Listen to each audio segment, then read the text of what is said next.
Essa noite nós daremos continuidade à série de mensagens que nós estamos estudando, que nós temos aprendido, sido confrontados da parte de Deus.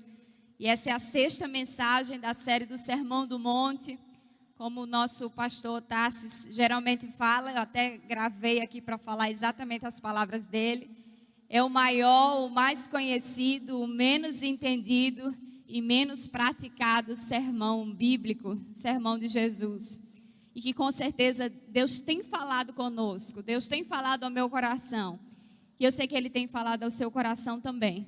E se nós pudéssemos rapidamente recapitular aquilo que nós temos visto, nós temos aprendido os últimos domingos acerca da justiça do reino, sobre as bem-aventuranças, quando somos mais do que felizes, é quando nós temos e desfrutamos dessa justiça do reino. Nós aprendemos as características do discípulo de Jesus, o papel do discípulo de Jesus neste mundo, enquanto sal, enquanto luz. Nós aprendemos sobre desenvolver uma vida piedosa sem hipocrisia.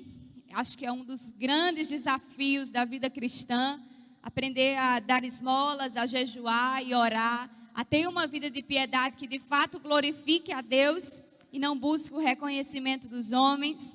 E no domingo passado nós aprendemos sobre a oração correta, que é a oração do Pai Nosso, entendendo que nós oramos ao nosso Pai, ao nosso querido Pai, que supre todas as nossas necessidades. E aí, essa noite, nós abordaremos no sermão de Jesus acerca de mais uma característica do discípulo de Jesus. E essa característica são os discípulos que não devem ser ansiosos.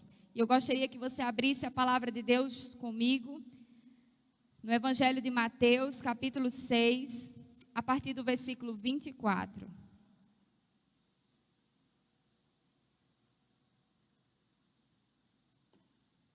Essa é mais uma característica do discípulo de Jesus.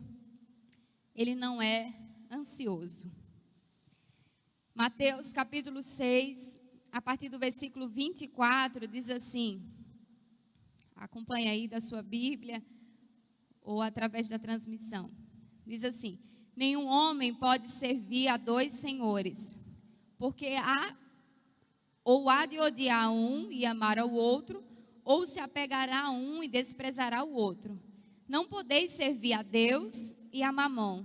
Por isso eu vos digo, não vos preocupeis pela vossa vida, pelo que hás de comer ou pelo que haveis de beber, nem quanto ao vosso corpo, pelo que haveis de vestir. Não é a vida mais do que comida e o corpo mais do que o vestuário? Olhai para as aves do céu, pois elas não semeiam, não colhem, não ajuntam em celeiros, e vosso Pai Celeste as alimenta. Não sois vós muito melhores do que elas? Mas quem de vós, com suas preocupações, poderá acrescentar um côvado à sua altura? E quanto às vestes, por que vos preocupeis? Olhai para os lírios do campo, como eles crescem, não trabalham nem fiam. E eu vos digo que nem mesmo Salomão, em toda a sua glória, vestiu-se como um deles. Pois se Deus assim veste a erva do campo, que hoje existe e amanhã é lançada no forno, não vestirá muito mais a vós, ó pequena fé? Porquanto não fiqueis ansiosos, dizendo, o que comeremos, ou o que beberemos, ou com o que nos vestiremos? Porque todas essas coisas são os gentios que buscam. Porquanto vosso Pai Celeste sabes que necessitais de todas essas coisas. Mas buscai primeiro o reino de Deus e a sua justiça, e todas essas coisas vos serão acrescentadas. Senhor, mais uma vez nós nos colocamos diante de Ti, essa é a Tua perfeita palavra, e eu sou apenas um instrumento nas Tuas mãos, Pai. Nos conduz essa noite e nos direciona em nome de Jesus. Amém. A ordem de Jesus não é um pedido, não é um conselho. Se você quiser, se essa for a sua vontade, é uma ordem. Assim como ele diz, vocês devem ser sal e luz, assim ele também diz no mesmo imperativo, não andeis preocupados, não estejais ansiosos. Essa é uma ordem de Jesus. É o imperativo que está aqui, descrito na palavra de Deus. Naquele mesmo sermão em que ele fala a respeito de como orar, o mesmo sermão que ele fala a respeito de como dar contribuições, o mesmo sermão que ele fala a respeito de como jejuar, o mesmo sermão em que ele fala das bem-aventuranças, ele também nos dá essa ordem. Você, cuja alma está abatida, cujo coração está ansioso, não se preocupe. É uma ordem, não estejais ansiosos. Mas antes dele falar propriamente sobre a ansiedade, a gente viu aqui nos versículos, a partir do versículo 24, mas também nos versículos anteriores, Jesus estava tratando de algo que é o que na concepção dele, na forma como Jesus inicia essa segunda parte desse sermão, ele começa a dizer que o que vai gerar ansiedade no coração do ser humano, que não é o mal de hoje, que não é o mal do século 21, que não é o mal desta geração, mas é o mal da igreja primitiva, é o mal da humanidade, do coração do ser humano. E aí Jesus estava dizendo, antes de falar propriamente dito sobre a ansiedade, ele estava falando de duas coisas, sobre tesouros terrenos e tesouros espirituais. E ele estava dizendo e usando uma expressão da escravatura, que é a servidão. Você necessariamente vai servir a um Deus, ou você necessariamente vai servir a outro Deus. Ou você vai se fadigar em buscar tesouros e coisas terrenas, ou você vai dedicar a sua vida em diligência a buscar tesouros espirituais. É como se Jesus dissesse que não há compatibilidade, não tem como você parte da sua vida buscar diligentemente as heranças espirituais, os tesouros espirituais que já foram garantidos para você, no sentido de buscar e se apropriar desses tesouros, e não há compatibilidade dessa mesma pessoa, na mesma vida em que ela desfruta, ela buscar tesouros terrenos, se afadigar por causa das coisas humanas. Jesus exorta aqueles que fazem isso, porque viver com o nosso coração, na nossa confiança, na busca dessas coisas, na conquista dessas coisas, é necessariamente viver uma vida de insegurança. Se você essa noite que me escuta, seja da sua casa, seja os irmãos aqui, poucos irmãos aqui do templo, se você passa a sua vida, os seus dias, você amanhece e você dorme, com o seu coração buscando as coisas, procurando as coisas, sonhando com as coisas, projetando com as coisas, você certamente vai viver uma vida de insegurança. E você, inclusive, pode estar sendo privado de desfrutar das bênçãos e dos tesouros celestiais, que a Bíblia vai dizer que nem a traça e nem ladrão pode roubar. Então, antes de Jesus falar sobre ansiedade, ele faz essa relação direta com aquilo que tem o centro do nosso coração, o ponto alto do teu coração. O teu coração só vai ser ansioso se você estiver buscando as coisas terrenas, necessariamente. Jesus, ele não está falando sobre que você não deve estar preocupado com o futuro, no sentido de uma devida preocupação, de planejamento, de trabalho. Jesus não está dizendo isso. Porque aí a gente pode fazer alusão a esse texto e dizer assim, esse é um convite para que eu me mantenha na minha posição de preguiça. Eu já não quero me esforçar. E Jesus ainda disse que eu não preciso me afadigar, então é o convite para a preguiça. Esse não é. Jesus, ele não está censurando o trabalho. Jesus não está censurando o planejamento. Jesus não está censurando a devida providência, preocupação com o futuro. Mas ele está dizendo que essa preocupação, ela não tem que ser o centro da tua vida. Ela não tem que tirar a tua noite de sono. Ela não tem que adoecer o teu corpo. Ela não tem que comprometer os teus relacionamentos. Que essa preocupação com o futuro, ela não pode ser exacerbada ao ponto de se tornar o tesouro do teu coração. Quando a gente olha para aquela história tão conhecida de Marta e Maria, por que Jesus exortou Marta? Marta não estava fazendo a coisa errada. Marta estava cuidando dos afazeres que eram necessários. Marta estava cuidando da casa, Marta estava cuidando da refeição. Não, humanamente, os nossos olhos humanos, não era reprovável a atitude de Marta. E por que Jesus reprovou a atitude dela? Por que Jesus não aceitou e mandou que Marta se aquietasse? Mandou que Marta olhasse para Maria? Porque aqueles afazeres, porque aquelas atividades estavam roubando de Marta a oportunidade dela desfrutar da melhor parte que Maria estava desfrutando. E quantas vezes nós estamos como Marta, fazendo coisas que são legítimas, preocupados com coisas que são legítimas, mas que se tornaram o centro do nosso coração, a ponto de que a gente não desfruta mais da melhor parte, de que a gente não desfruta mais dos tesouros espirituais, de que a gente não desfruta mais da alegria da nossa salvação, a gente não desfruta mais de um coração grato, a gente não desfruta dos nossos relacionamentos, a gente não desfruta daquilo que Deus está nos dando, a provisão de Deus de agora, o pão nosso de cada dia, a gente não desfruta porque a gente está preocupado com o pão de amanhã. Será que semana que vem eu vou ter pão? Tem o pão na tua mesa, mas você está preocupado com o pão da semana que vem. Se a gente voltar um pouquinho para o Antigo Testamento, porque a orientação de Deus a Moisés foi que os homens, as mulheres, as famílias não poderiam guardar o maná para o dia seguinte. Por quê? Que aquele maná, exceto o do sábado, não podia ser guardado. Se ele fosse guardado, ele ficaria completamente inutilizado no dia posterior. Por quê? Porque Deus estava ensinando ao povo sobre fé. Deus estava ensinando ao povo que Ele é um Pai provedor. Deus estava ensinando que o maná é o pão nosso de cada dia. É agora. É a provisão de hoje. Então a gente aprende com Marta que coisas legítimas nós devemos continuar fazendo. Você deve continuar fazendo seu trabalho. Você deve continuar se preocupando com a sua formação.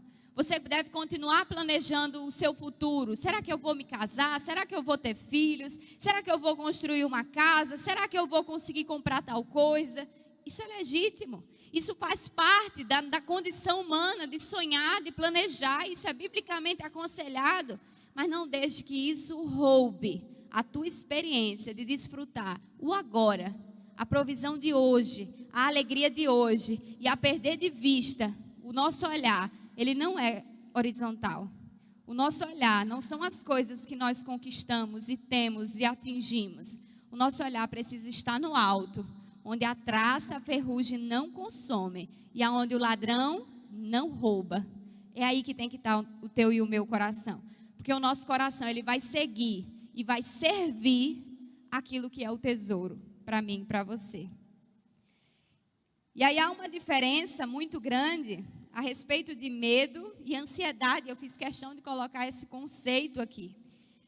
Quando a gente está com medo de uma determinada coisa, o que é medo? É uma reação diretamente associada à percepção de uma ameaça. Algo está acontecendo, e aí é algo que está acontecendo de maneira real, e aquilo me amedronta, e eu estou com medo. Mas o que é ansiedade? A ansiedade é uma forma como você antecipa uma ameaça futura que nem sempre necessariamente vai ser real. Por exemplo, os discípulos estavam dentro do barco com Jesus. Jesus estava com o barco, dentro do barco com eles. E aí começa uma chuva, uma tempestade, um vendaval. O que naturalmente o ser humano sente? Medo. Medo. Fugiu do controle. Não é um perigo eminente, não é algo que vai acontecer. Eu estou vendo, eu estou sentindo medo dessas circunstâncias reais que estão acontecendo. Mas quando foi que aquele medo se tornou uma ansiedade pecaminosa? Quando eles olharam para Jesus, Jesus estava dormindo e eles disseram, certamente vamos morrer. Eles anteciparam algo que não estava acontecendo, que eles não deveriam duvidar da presença de Jesus dentro do barco, porque eles já tinham visto a experiência de Jesus anteriormente, os sinais que Jesus apontava que era Deus, mas eles deixaram que aquele medo se tornasse uma ansiedade pecaminosa. Eles duvidaram, eles trouxeram algo que não existia para dominar o coração naquele exato momento. E eu não estou falando, meus irmãos, de uma ansiedade patológica. Às vezes fruto de um trauma que você viveu, de um abandono, de uma violência terrível, de algo terrível que aconteceu na sua história e que aquilo se tornou uma ansiedade, algo patológico. Mas nós estamos falando essa noite sobre a ansiedade que a Bíblia diz que é pecado. É sobre esta ansiedade que nós falaremos essa noite. E aí, quando a gente olha para Jesus e olha para o sermão de Jesus, nós podemos pensar: por que Jesus desaprova, reprova a ansiedade do coração do homem? A primeira coisa que eu gostaria de compartilhar com os irmãos, porque viver com um coração ansioso, primeira coisa, é inútil, ineficaz, infrutífero, é inútil, é fútil, não muda nada.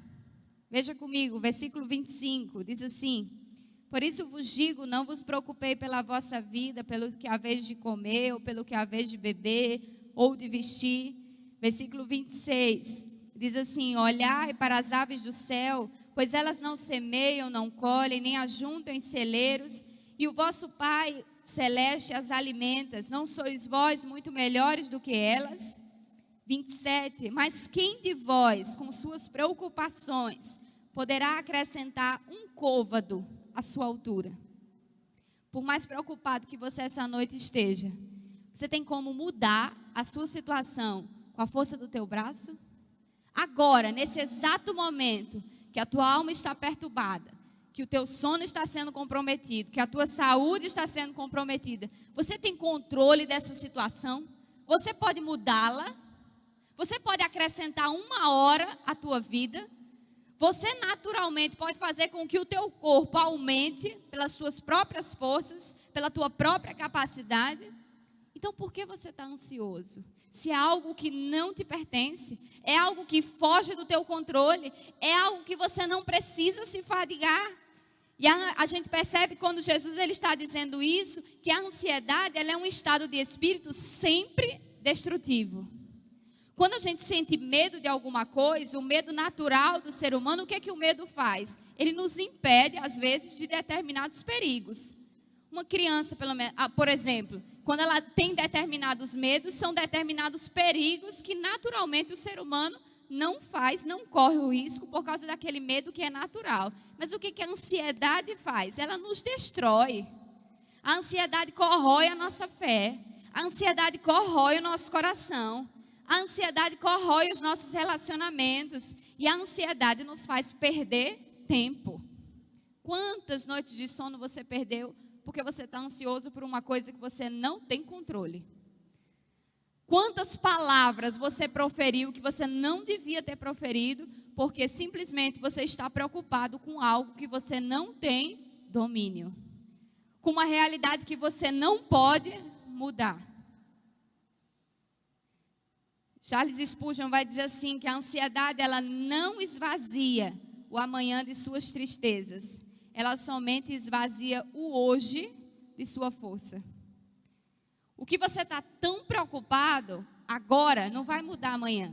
O que vai mudar é agora, que você está perdendo a oportunidade de viver a gratidão do Senhor. E quando a gente olha para a palavra, a gente olha para esses textos que nós acabamos de ler, quando nós falamos aqui, não é a vida mais importante do que a comida e o corpo mais do que o vestuário. O próprio Jesus, ele está nos lembrando assim, você lembra que Deus é o teu Criador? Você se lembra que aquilo com nenhum esforço, você não fez nenhum esforço, você não teria capacidade humana nenhuma de fazer, que era dar vida a si mesmo. Ele lhe deu a vida, ele lhe deu o corpo, ele lhe deu a vida. Será que este Deus que deu o corpo, que deu a vida, ele não pode dar coisas menores para mantê-la? Por que você está preocupado com o que você vai comer amanhã? Com o que os teus filhos vão se vestir depois? Com como os teus filhos conseguirão entrar em tal universidade? Com o que vai acontecer se por acaso eu for demitido? Por acaso se a provisão não chegar? Por acaso se o meu casamento não der certo? Por acaso se o coronavírus dominar a minha casa. Por acaso, quando isso acontecer, se isso acontecer, o que vai ser de mim? É inútil. A tua preocupação é inútil, porque aquele a quem te deu vida, ele não tem capacidade, ele não tem o poder de suprir de coisas básicas, de coisas elementares. Porque ele cuidaria de pássaros e de flores extremamente efêmeras, e não cuidaria de você que chama de filho. Por que você está tão ansioso? Se ele se preocupa em vestir um lírio, a Bíblia vai dizer que nem Salomão em toda a sua glória se vestiu como um daqueles lírios. Deus, sabendo como aquele lírio é passageiro, como aquele lírio é efêmero, se ele se preocupou em vestir o lírio daquele jeito e alimentar os pássaros que não semeiam, pássaros que não trabalham. A gente nunca viu um pássaro trabalhar, exceto de preparar o seu próprio ninho.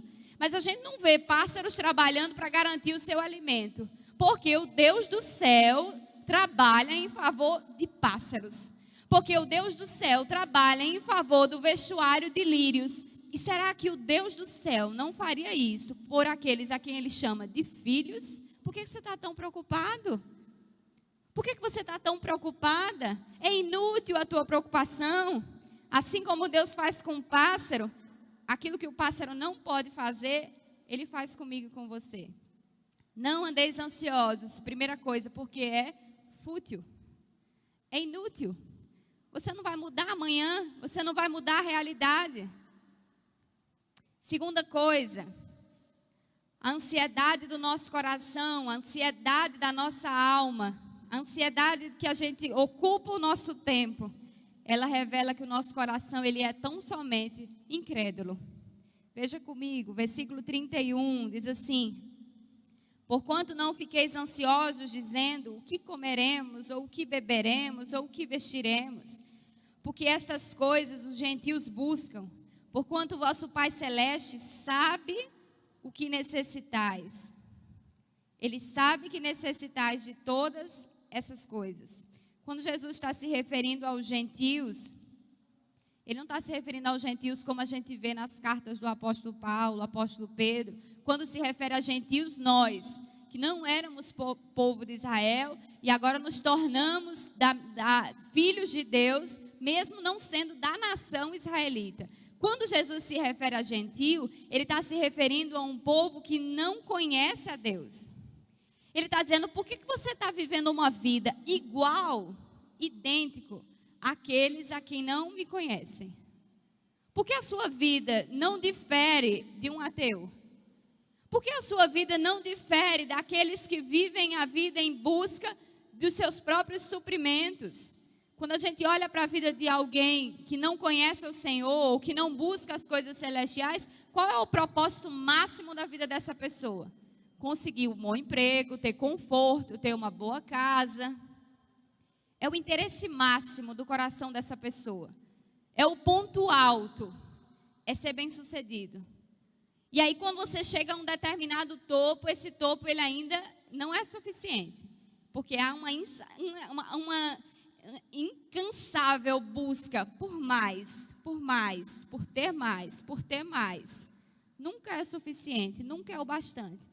E aí Jesus está falando, você que eu acabei de dizer que é filho, que é sal da terra, que é luz do mundo, que é bem-aventurado, que vive num reino que agora é um reino celestial. Você que recebeu recompensas celestiais, você que conhece os valores celestiais, você que agora tem paz com Deus, você que agora tem a garantia de promessas inabaláveis, você que conheceu o Senhor, você que tem a garantia da tua salvação, você que sabe que é morador da cidade celestial, você que é cidadão dos céus, está agindo, pensando e vivendo igual os gentios? O que difere você de quem não me conhece? É inadmissível para um discípulo de Jesus, nas palavras de Jesus, viver uma vida ansiosa. A gente ouve a oração do Pai Nosso, mas eu acho que é uma das orações mais difíceis da gente assimilar. Porque a gente começa dizendo assim, Pai Nosso. Pai nosso. Talvez eu não sei se você é pai, se você não é pai ainda. Mas certamente os que são e os que haverão de ser, jamais nós veríamos um filho passar por uma privação, por uma necessidade, sem no mínimo se compadecer. Talvez você não possa dar exatamente o que o teu filho está necessitando naquele momento. Muito provável, muitas vezes a gente não pode dar e às vezes nem deve dar porque não é necessário. Mas quando é uma necessidade do teu filho, no mínimo o que um pai faz é se compadecer. E nós temos o Pai que é o Pai de Jesus. Este é o meu e o teu Pai. E aí a gente diz assim, na confiança de que o pão nosso de cada dia nos dá hoje. Agora, a provisão é certa. Ele é o teu Pai. Então, por que a gente vai viver ansioso? E aí, quando Jesus está falando sobre isso, comparando os seus discípulos aos gentios, aos pagãos, ele diz assim, você está preocupado com o que vai comer e com beber, porque você tem uma fé pequena. Ó homem de pequena fé, ó mulher de pequena fé. E aí parece um paradoxo, porque a gente diz assim, mas a gente não tem que ter fé do tamanho de um grão de mostarda? Aquele homem que precisava da cura do seu filho, ele olhou para Jesus e disse assim, tenha misericórdia na minha pouca fé. Mas o que Jesus estava falando é que aquela fé estava sendo desafiada diante daquela necessidade, diante daquela provação. E que o discípulo de Jesus precisa naquele momento se lembrar a quem serve. É no momento da tua aflição que você precisa trazer a sua memória, como o profeta Jeremias vai dizer no livro de Lamentações, trazer à minha memória o que me dá esperança. Diante da minha preocupação com o amanhã, que é uma tentação nossa, é uma tentação minha se preocupar com o amanhã, é uma tentação certamente sua se preocupar com o amanhã. A Bíblia não está dizendo que a gente não pode ser tentado, a gente é tentado pelas nossas próprias concupiscências, pelos nossos desejos, pelos nossos pecados, nós somos tentados. Mas é a forma como essa ansiedade, ela permanece hoje, amanhã, depois de amanhã, daqui a um ano, essa ansiedade permanece. E aí qual é o antídoto contra essa ansiedade, contra a incredulidade do meu e do teu coração? Traz à luz a provisão de Deus. Traz à luz quem Deus é, traz à luz a fidelidade de Deus. A Bíblia diz que Deus não permite nenhuma provação que nós não suportemos. E quantas vezes a gente esquece disso e diz, Senhor, se isso não acontecer na minha vida, eu não vou suportar. Se o Senhor não me der um filho, eu não vou suportar. Se o Senhor não abrir a porta de emprego, eu não vou suportar. Se o Senhor me tirar a tal pessoa, eu não vou suportar. Se o Senhor não fizer com que eu prospere, eu não vou suportar. Se a Bíblia está dizendo, Deus é mentiroso por acaso, ao dizer que Ele não permite uma provação que eu e você não suportamos, se Ele permite, é porque Ele está cuidando de você. Se Ele permite, é porque Ele está lhe ensinando. Se Ele permite, é porque Ele tem um controle de todas as coisas. No momento da profunda ansiedade, se teu coração hoje está ansioso, traz à tona, traga à luz a provisão de Deus. Deixe que a luz do Senhor e que a provisão dEle brilhe. O apóstolo Pedro vai dizer, lançai sobre Ele a vossa ansiedade. Não é apresentar, olha Deus, o Senhor está vendo que eu estou bem ansiosa hoje, né? O Senhor está vendo que eu estou bem preocupado hoje. Isso é apresentar. A Bíblia não diz apresente a Deus a sua ansiedade. A Bíblia diz lance, jogue sobre Ele, coloque sobre Ele a sua ansiedade. Por quê? Na convicção de que Ele tem cuidado de você. Então, quando eu e você estamos ansiosos, é como se eu dissesse, eu não acredito que Deus seja capaz de cuidar de mim.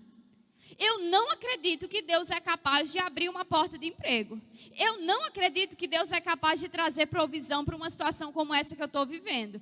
Eu não acredito que Deus pode me dar satisfação mesmo que eu não alcance ou que não atinja determinados objetivos. Eu não acredito que Deus possa me fazer feliz numa situação de caos como essa que eu estou vivendo. Eu não acredito que a paz de Deus excede a todo entendimento. Eu não acredito. Eu não acredito que Ele é o meu pastor e que nada me falta. Eu não acredito que o pão nosso de cada dia Ele vai nos dar. Eu não acredito que Ele é meu Pai. Lance sobre Ele a vossa ansiedade, porque Ele tem cuidado de mim e de você. O profeta Isaías vai dizer: pode uma mãe que amamenta esquecer do seu filho? Ainda que isso seja possível, e a gente sabe que fisiologicamente não é. Ainda que isso seja possível, o Senhor não se esquecerá de você. Ele te sustenta, Ele cuida. Eu sempre gosto da ideia, da concepção de que Deus é um Pai responsável e que Ele sabe o nosso limite. Ele sabe o tempo do não, Ele sabe a hora do sim, Ele sabe a hora do espere. Ele nos conhece. Então, neste momento, a gente precisa mudar a nossa atitude de autopiedade, de que eu sou vítima, de que eu sofro, de que eu não mereço esse sofrimento, de que Deus me abandonou, que Deus não cuida de mim, que Deus não intercede por mim, que Deus não supre as minhas necessidades. A gente substituir essa atitude de dúvida pela confiança nas promessas de Deus. Aí você pode pensar assim: que promessa? É alguém que veio aqui em casa e me falou determinada coisa? Não. Essas também. Mas olhe rapidamente para a sua trajetória. Faça uma retrospectiva da sua história. Em algum momento da sua vida, Deus faltou com você? Certamente em vários você faltou com Deus. Certamente em vários eu faltei com Deus. Mas em nenhum momento da minha trajetória, das minhas faltas, das minhas frustrações, dos meus ganhos, das minhas conquistas, das minhas derrotas, das minhas privações, em nenhum destes momentos Deus falhou comigo. Em nenhum momento Deus não foi fiel à sua palavra. Em nenhum momento Deus deixou de mostrar a sua bondade. Em nenhum momento Deus deixou de mostrar a sua misericórdia. Faça uma retrospectiva. Você está só olhando para o seu umbigo, eu estou só olhando para o meu umbigo, preocupado com o dia de hoje, preocupado com as necessidades de amanhã, preocupado com o que vai acontecer ano que vem, preocupado com os efeitos da pandemia na minha vida, no comércio, no que vai acontecer. Olhe para trás um pouquinho, faça uma retrospectiva. Deus já falhou com você, Deus já foi infiel com as promessas dele. Olhe para a história do povo de Deus. Em algum momento Deus abandonou o seu povo, um povo murmurador, infiel, rebelde, idólatra. Em algum momento Deus deixou de ser fiel. Por isso que a Bíblia vai dizer que Deus permanece fiel. Fiel não a mim e a você. Fiel à sua palavra, fiel ao seu caráter, fiel ao seu nome, ainda que sejamos infiéis com Ele. E aí você não basta fazer uma retrospectiva da sua vida, mas no momento da tua profunda ansiedade, olhe para o alto. O salmista vai dizer no Salmo 121, eleva os meus olhos para os montes. Talvez numa atitude de profunda ansiedade, de profunda inquietação, de profundo medo, de profunda angústia, de profunda dúvida. Eleva os meus olhos para os montes. E aí ele faz uma pergunta: de onde virá o meu socorro? Na certeza de que o socorro vem do Senhor, que fez os céus e a terra. John Piper vai dizer que permanecer ansioso é desconfiar de tudo que Deus prometeu em Jesus para mim e para você. O que Ele prometeu? Que nós seremos abençoados, nós somos abençoados com toda sorte de bênçãos espirituais nas regiões celestes. Ele nos garantiu que aquilo que é necessário não vai nos faltar. Ele nos garantiu que seremos mais do que vencedores, que somos mais do que vencedores. Ele nos garantiu que os discípulos dele são bem-aventurados. Portanto, quando eu estou ansioso, quando eu e você estamos ansiosos, por que revela incredulidade no teu coração? Porque você nega a bondade de Deus. Porque eu nego o cuidado de Deus. Porque eu nego a verdade da palavra. Porque eu desconfio de que, na verdade, Deus não está falando a verdade. Porque eu desconfio lá no fundo que Deus, na verdade, perdeu um pouquinho o controle. Viver ansioso, permanecer ansioso, revela que o meu e o teu coração é incrédulo. Mas também o último ponto, a ansiedade demonstra que nós somos autocentrados e insatisfeitos. O que é uma pessoa autocentrada? Em outras palavras, é uma pessoa egoísta. É uma pessoa que se centraliza, que as suas necessidades gravitam, o mundo todo gravita em torno das necessidades dessa pessoa. Por que uma pessoa insatisfeita? É uma pessoa descontente. É uma pessoa que não consegue ser grato. E aí quando a gente olha para nós, a nossa natureza humana, o tempo todo nós somos descontentes. A gente sonha com o trabalho, a gente estuda, a gente planeja, meu sonho é conquistar aquele trabalho. E aí a gente conquista o trabalho. E aí o que a gente fala? Ah, meu sonho é ser promovido, porque não era bem isso que eu queria. Meu sonho é sair deste trabalho, porque não era assim que eu projetava. A gente compra um carro, mas Senhor, esse carro é uma bênção, mas meu sonho é um carro zero. A gente olha para o casamento e diz, ah, não era bem assim que eu tinha sonhado um casamento. Acaba o casamento. A gente compra uma casa e se alegra com a casa. A primeira goteira que aparece na casa, a gente diz, Senhor, me dê uma casa nova, porque eu não quero mais essa casa que tem goteira. O nosso coração é descontente o tempo inteiro. O tempo todo nós somos descontentes. A criança acaba de ganhar um brinquedo, mas logo ela esquece daquele brinquedo. Ela já precisa de outro, e de outro, e de outro. Esses dias meu filho já estava pensando no brinquedo que vai ganhar com 7 anos. Eu disse, meu filho, olhe para os seus, olhe para a sua estante. Que coração descontente o ser humano tem. E aí quando a gente constrói a nossa vida, a gente projeta a nossa vida, fundada nas circunstâncias, entre aspas, de felicidade humana, nós vivemos uma vida inquieta o tempo inteiro. Sabe por quê? Porque a pessoa autocentrada está fixado na ideia de ser feliz. Então, qualquer coisa que aconteça, que vá agredir, que vá mudar o rumo do meu plano, do meu roteiro de ser feliz, me desestabiliza. Como assim Deus vai permitir que eu sofra? Como assim aquele futuro livre de problemas que eu acho que eu mereço, que eu acho que Deus deveria me dar, ele é improvável? Como pode ser que num futuro eu sofra? Eu me recordo de algo que marcou profundamente a minha vida. Eu era jovenzinha, acho que eu tinha 12 anos. E eu passei por uma situação que me deixou muito chateada. E minha mãe disse assim uma frase, minha filha, quando você crescer, você ainda vai sofrer muitas frustrações. E eu, como uma adolescente autocentrada e insatisfeita, eu disse, eu nunca imaginei que uma mãe seria capaz de dizer isso para uma filha. Como a senhora está dizendo que eu vou passar por muitas frustrações? Uma mãe deseja isso para um filho como? Isso demonstrou tão somente o meu coração autocentrado. Eu queria ter um futuro livre de problemas. Eu queria ter um futuro livre de sofrimento. Eu projetei um roteiro de felicidade extrema, que se desse errado, eu ia viver uma vida inquieta, insatisfeita, preocupada, porque eu era uma adolescente autocentrada. Veja bem, olhe para a vida de Ruth, Noemi, principalmente a vida de Noemi.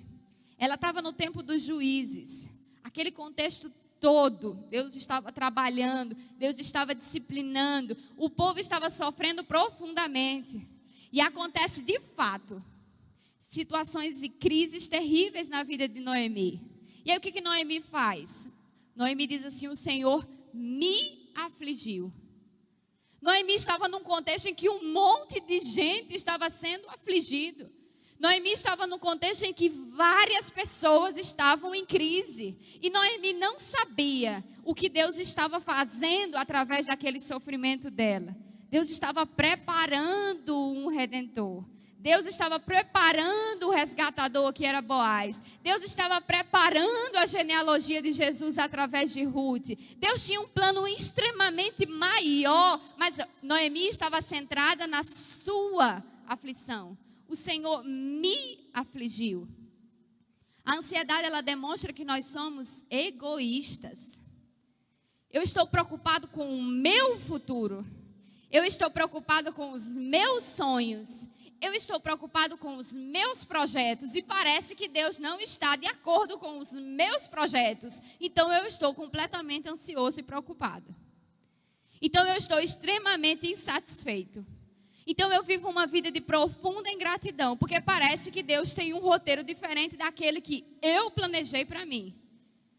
E quando nós estamos com o coração autocentrados, insatisfeitos e ingratos, nós não conseguimos ver o que Deus está fazendo em torno de nós. O salmista vai dizer, foi bom eu ter passado por tantas aflições? Por que ele disse que foi bom ter passado por tantas aflições? Porque ele viu o projeto de Deus sendo executado. Porque ele viu que os planos de Deus se desenvolveram a partir daquela aflição. Se Noemi conseguisse ver que Deus, na sua soberania, o que Deus estava fazendo através dela e de Ruth, o que Deus estava planejando, ela não diria, o Todo-Poderoso me afligiu. Mas ela diria, o Senhor, o Todo-Poderoso, tem permitido essa aflição. Mas Ele tem o controle de todas as coisas. Tantas vezes você pode dizer assim essa noite, Senhor, eu tenho orado, clamado, jejuado, mas eu continuo com o coração ansioso. E eu fiquei pensando sobre algumas orações que a gente faz e que tantas vezes eu já fiz. Diz assim, Senhor, faça com que isso aconteça. Senhor, permita que isto aconteça. Faça desse jeitinho aqui. Tantas vezes, com as nossas síndromes de controle, com os nossos temperamentos obsessivos. A gente diz assim, Deus, faça desse jeito aqui. Vai dar certo. Eu já vejo que vai dar certo. Então, permita, Senhor, que minha filha passe no curso de medicina, porque eu acho que é o melhor para ela. Permita, Senhor, que dê certo esse relacionamento, porque é isso que eu quero que aconteça. Permita, Senhor, que essa porta de emprego abra. E aí a gente olha para a oração, tanto a oração que Jesus fez, quanto a oração que Jesus ensinou. Ele diz assim, Pai, se possível, passe de mim esse cálice. É difícil, é duro, é uma situação de aflição, mas que seja feita a tua vontade. A oração do Pai Nosso diz assim, Pai Nosso que estás no céu, santificado seja o vosso nome, venha a nós o vosso reino, seja feita a tua vontade, assim na terra como no céu. Mas um coração autocentrado, até nas orações, não centraliza a vontade de Deus. Porque você está ansioso, tão ansioso, que você quer controlar até o que Deus pode fazer. Uma coisa é ter fé, e outra coisa é achar que você e eu temos o controle. Quando a gente olha para a vida de Asaf, um salmo que tanto ministra ao meu coração, Salmo 73, Asaf começa a olhar para ele, por causa da inveja que ele está sentindo, ele começa a questionar tudo que ele faz para Deus.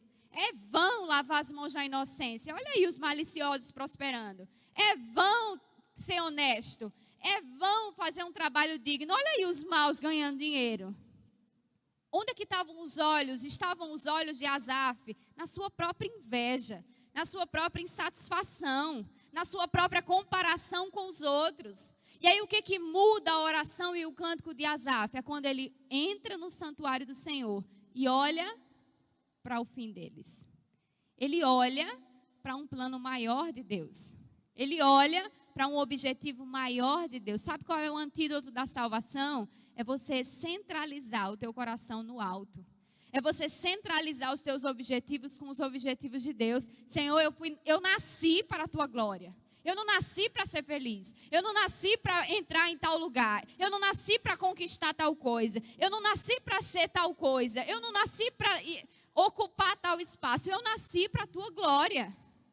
Então o meu coração está centrado na tua vontade, não centrado nos meus desejos, nos meus projetos, no meu roteiro, na minha história, nas minhas frustrações, nos meus interesses. O meu coração está centrado em fazer a tua vontade. Como conclusão, as nossas preocupações, elas devem ser substituídas. Veja o versículo 33, diz assim, mas buscai primeiro o reino de Deus e a sua justiça, e todas essas coisas vos serão acrescentadas.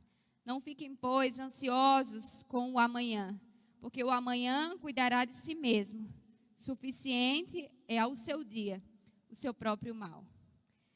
Nós precisamos substituir as nossas ansiedades e preocupações. A primeira coisa, buscando o reino de Deus. O que consiste buscar o reino de Deus? É se submeter obediente e humildemente aos valores e à obediência ao reino de Deus, ao senhorio de Deus. Eu me submeto, eu levo cativo ao meu entendimento, à minha mente, eu me submeto ao reino de Deus, eu busco os valores celestiais, eu busco aquilo que é importante para Deus. E aí quando a gente pensa em sua justiça, Tassi já nos explicou em mensagens anteriores, essa justiça do Sermão do Monte não se refere à justiça referente à justificação, mas o modo de vida novo, a nova vida em que os discípulos de Jesus recebem, a forma de viver dos discípulos de Jesus. E que justiça é essa? Eu me submeto tanto ao senhorio do Senhor, como eu me submeto a essa nova forma de viver. O mundo ensina que a gente tem que viver preocupado. O mundo ensina que a gente tem que perder noite de sono. O mundo ensina que a gente tem que se afadigar muito, que a gente tem que acumular muito, que a gente tem que viver preocupado. Mas eu me submeto ao modo de viver dos cidadãos do reino de Deus. E para encerrar definitivamente, eu queria que você abrisse comigo na carta aos Filipenses, escrita pelo apóstolo Paulo, quando ele nos ensina também um conselho do apóstolo Paulo sobre não viver ansioso. Ele nos dá uma receita completa. Acompanhe comigo no capítulo 4, a partir do versículo 6, que diz assim. Filipenses capítulo 4, a partir do versículo 6, diz assim: por nada estejais ansiosos, mas em tudo, pela oração e súplica, com ação de graças, sejam as vossas petições conhecidas diante de Deus. Primeira coisa que a gente aprende é a primeira aplicação. Se você está ansioso, o que você deve orar? Primeira coisa, você se apresentar a Deus em gratidão e apresentando ao Senhor as suas necessidades e petições. Continuando, versículo 7. E a paz de Deus, que excede a todo entendimento, guardará o vosso coração e a vossa mente. Quanto ao mais, meus irmãos, tudo que é verdadeiro, tudo que é honesto, tudo que é justo, tudo que é puro, tudo que é amável, tudo que é de boa fama, se há alguma virtude, se há algum louvor, nisto pensai. O que um coração ansioso tem que pensar? No que você e eu acabamos de ler. E finalmente o versículo 9 diz assim: estas coisas que aprendeste, e recebeste, e ouviste, e viste em mim, isso fazei, e o Deus de paz será convosco. Se o teu coração essa noite está ansioso, o nosso coração essa noite está ansioso, apresente as suas súplicas. Senhor, essas são as minhas necessidades, isso aqui é o que eu acho que eu necessito. Isso aqui é o que eu acho que vai me fazer feliz. Isso aqui é o que eu acho que eu preciso. Eu apresento ao Senhor as minhas necessidades. Essas, Senhor, são as minhas necessidades. Mas eu também te agradeço, porque de todas as outras o Senhor tem me suprido. Senhor, muda a minha forma de pensar, que essa noite, nesse exato momento, aquilo que é puro, aquilo que é louvável, aquilo que é de boa fama, aquilo que tem louvor, que isso ocupe o meu pensamento, na convicção de que o Deus de paz guardará o meu e o teu coração contra a ansiedade. E aí Jesus encerra esse capítulo do Sermão do Monte, dizendo: e todas as demais coisas vos serão acrescentadas. Coloca o teu coração no alto. E todas as demais coisas, aquilo que você precisa, vai ser acrescentado. Basta para cada dia o seu mal. O que você tem que resolver hoje? Agora. 7h25 da noite, 19h25. O que você tem que resolver hoje? Resolva hoje. Porque basta para cada dia os seus cuidados. O amanhã entrega ao Senhor, porque Ele tem cuidado de você e de mim.